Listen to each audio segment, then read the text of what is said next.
नमस्कार dear students, स्वागत है आपका इस वीडियो में। और इस वीडियो में हम करेंगे कक्षा 8 का प्रश्नावली 8.2 का प्रश्न नंबर 6 का हल। तो चलिए हम स्टार्ट करते हैं वीडियो को और करते हैं अपना प्रश्न नंबर 6 का हल।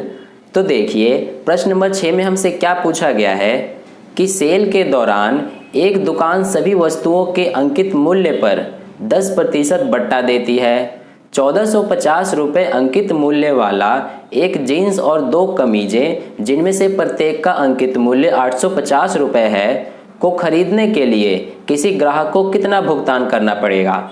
तो डियर स्टूडेंट्स, इस प्रश्न में कुछ नए शब्द हैं जिनका अर्थ आपको जान लेना जरूरी है, जैसे कि अंकित मूल्य क्या होता है। तो डियर स्टूडेंट्स, जब भी आप कहीं मार्केट पर या किसी दुकान पे जाते हैं तो कोई कपड़ा वगैरह खरीदते हैं तो उस पर एक फिक्स प्राइस लिखा हुआ होता है, उसे ही हम अंकित मूल्य कहते हैं, ठीक है। और एक दूसरा इसमें शब्द है बट्टा। बट्टा को हम जनरली इंग्लिश में डिस्काउंट कहते हैं, यानी कि छूट। तो जो कपड़े पर अंकित मूल्य होता है उस पर कुछ परसेंट छूट होता है, यानी कि 10%, 20%, 15%, इसे ही हम छूट कहते हैं, यानी कि बट्टा कहते हैं, डिस्काउंट, ठीक है। तो चलिए अब हम प्रश्न का हल करते हैं। यहाँ पर सबसे पहले इसमें हमें क्या कहा गया है कि इसमें हमारे पास 2 तरह के कपड़े हैं, एक तो जीन्स और 2 कमीजें हैं। तो जीन्स का जो अंकित मूल्य है वो हमें 1450 रुपये में दिया गया है। तो सबसे पहले हम यहाँ पर लिख लेते हैं कि जो हमें जीन्स का अंकित मूल्य दिया गया है उसको यहाँ पर हम सबसे पहले लिख लेंगे। तो जीन्स का अंकित मूल्य ये हमें कितना दिया गया है, 1450 रुपये, ठीक है। तो इसको हमने यहाँ लिख लिया। अब हमें इसमें बट्टा कितना दिया है, यानी कि डिस्काउंट कितना दिया है, उसको हम यहाँ लिख लेते हैं। तो ये हमें दिया गया है 10% डिस्काउंट, ठीक है।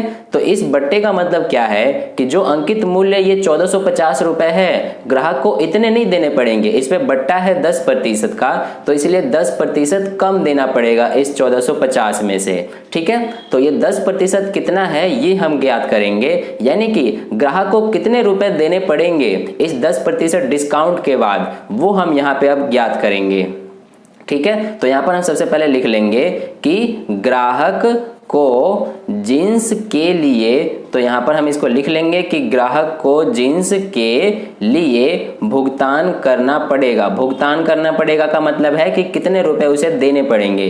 तो इसलिए इसको अब हम कैसे ज्ञात करेंगे, देखिए। तो यहाँ पर हम क्या करेंगे कि जो अंकित मूल्य है, यानी कि ये 1450 रुपये जो है, इसमें से माइनस कर देंगे हम ये 10%, किसका, इस 1450 का। तो इसलिए हम 1450 में से इस 1450 का 10% यहाँ पर माइनस कर देंगे। तो देखिए ये हमारा हो गया 1450, इसको हम सॉल्व कर लेंगे। ये माइनस ये 1450, ये का मतलब गुणा, ये 10 और प्रतिशत हटा तो 100 से भाग हो गया। तो यहाँ पर ये 1 0 से 1 0 कट जाएगा, ये 1 0 से 1 0 कट जाएगा। अब यहाँ पर हमारे पास क्या बचा, ये 1450 माइनस ये 145 को 1 से गुणा करेंगे तो 145 ही आएगा, और ये 1 हम नीचे मानेंगे नहीं। तो इस तरह से 1450 में से अब 145 हम घटा देंगे तो हमारे पास क्या बचेगा, 1305 रुपये, ठीक है। तो इस तरह से जो अंकित मूल्य था 1450 रुपये जीन्स का, उसका 10% डिस्काउंट होने के बाद वो 1350 रुपये देने पड़ेंगे ग्राहक को, ठीक है। इसी तरह से ये हमने तो ज्ञात कर लिया जीन्स के लिए। अब यहाँ पर हमें 2 कमीजें भी दी गई है, तो यहाँ पर अब हम 2 कमीजों के लिए ज्ञात करेंगे कि कितना भुगतान करना पड़ेगा।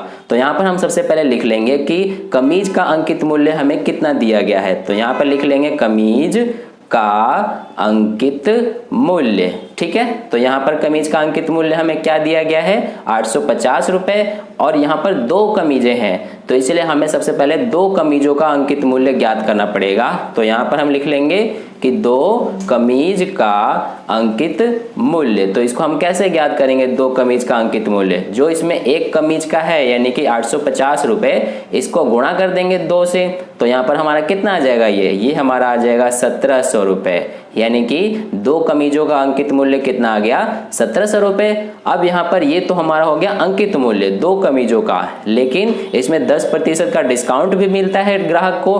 तो इसलिए 10% का ये बट्टा निकालने के बाद कितना भुगतान करना पड़ेगा कमीज के लिए, वो अब हम यहाँ पे निकालेंगे। तो देखिए हम क्या करेंगे, यहाँ पर सबसे पहले लिखेंगे कि ग्राहक को 2 कमीज के लिए, तो ये हमने यहाँ पर लिख लिया, ग्राहक को 2 कमीज के लिए भुगतान करना पड़ेगा। तो इस तरह से कितना भुगतान करना पड़ेगा उसको अब हम निकालेंगे।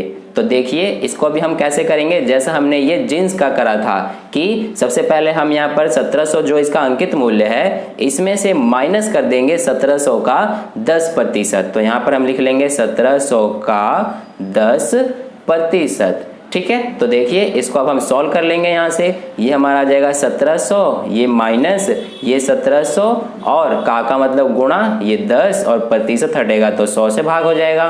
तो यहाँ पर ये 2 जीरो से हमारे 2 जीरो कट जाएंगे। अब यहाँ पर देखिए ये हमारा 1700, ये माइनस 17 को अब इस 10 से गुणा करेंगे तो कितना आ जाएगा 170। तो अब हम 1700 में से 170 को घटा देंगे तो हमारे पास क्या बचेगा 1530। ठीक है, तो इस तरह से हमारा जो है 2 कमीजों का भुगतान करना पड़ेगा ग्राहक को 1530 रुपए 10% डिस्काउंट काटने के बाद। ठीक है, तो ये हमारा हो गया यहाँ पर जींस के लिए कितना भुगतान करना पड़ेगा ग्राहक को, और ये हो गया कमीज के लिए कितना भुगतान करना पड़ेगा ग्राहक को।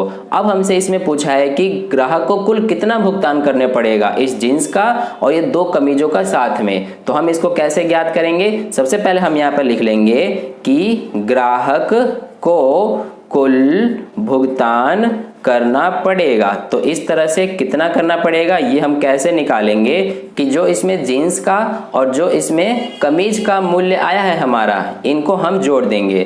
तो देखिए ये हमारा कितना है जीन्स का 1305 रुपए, तो ये 1305 प्लस ये कमीज का कितना मूल्य है 1530 रुपए। तो दोनों को हम जोड़ देंगे तो ये हमारा आ जाएगा 2835 रुपए। यानी कि कुल जो भुगतान करना पड़ेगा ग्राहक को इस जींस के लिए और ये 2 कमीजों के लिए वो हमारा 2835 रुपए है 10% डिस्काउंट काटने के बाद। तो इस तरह से हमारा प्रश्न नंबर 6 का हल कंप्लीट हुआ। अब आप वीडियो को पॉज करके और इसको नोट कर सकते हैं अपने नोटबुक में ऐसे ही। तो आई होप आपको प्रश्न का हल काफ़ी अच्छे से समझ में आया है। अगर समझ में आया है तो इस वीडियो को लाइक कर दीजिएगा और पहली बार वीडियो को देख रहे हैं तो चैनल को सब्सक्राइब करके नोटिफिकेशन बेल का आइकन प्रेस कर लीजिए ताकि अगली वीडियो जैसे अपलोड की जाए नए प्रश्न का उसका नोटिफिकेशन सबसे पहले आपको मिल जाए। और अपने दोस्तों के साथ भी इस वीडियो को शेयर कर देना ताकि उन्हें भी इससे हेल्प मिले। और कहीं पे भी कोई डाउट है प्रश्न में तो आप नीचे कमेंट करके मुझसे पूछ सकते हैं, मैं आपको समझाने की पूरी कोशिश करूंगा। तो फिर मिलते हैं अगली वीडियो में नए प्रश्न के साथ, तब तक के लिए अपना ध्यान रखें। धन्यवाद।